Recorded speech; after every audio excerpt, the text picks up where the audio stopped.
দুইটা সময় তওবা করে লাভ নাই। একটা হচ্ছে মৌতের যন্ত্রণা শুরু হয়ে গেলে, মৃত্যুর যন্ত্রণা শুরু হয়ে গেলে আগে পা থেকে শুরু হয়ে আস্তে আস্তে গলার দিকে আসে। হাদিসে যেমনটা এসেছে, সূরা ওয়াকিয়ার মধ্যেও আছে যে পায়ের দিক থেকে যন্ত্রণা শুরু হয়ে আস্তে আস্তে আস্তে আস্তে এই গলার দিকে আসে, এবং আত্মাটা গলার এখানে যখন চলে আসে, এখান থেকে মালাকুল মউত আত্মাটাকে নিয়ে চলে যায় এবং চোখ দিয়ে তাকিয়ে থাকে মানুষ। রূহটা চলে গেলে মানুষ চোখ দিয়ে তাকিয়ে থাকে, দেখবেন এই কারণে মৃত ব্যক্তি তাকিয়ে থাকে, চোখ খোলা থাকে।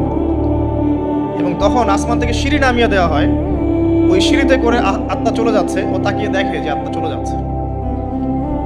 এবং মানুষ মারা যাওয়ার পরে চোখ জীবিত থাকে অনেকক্ষণ।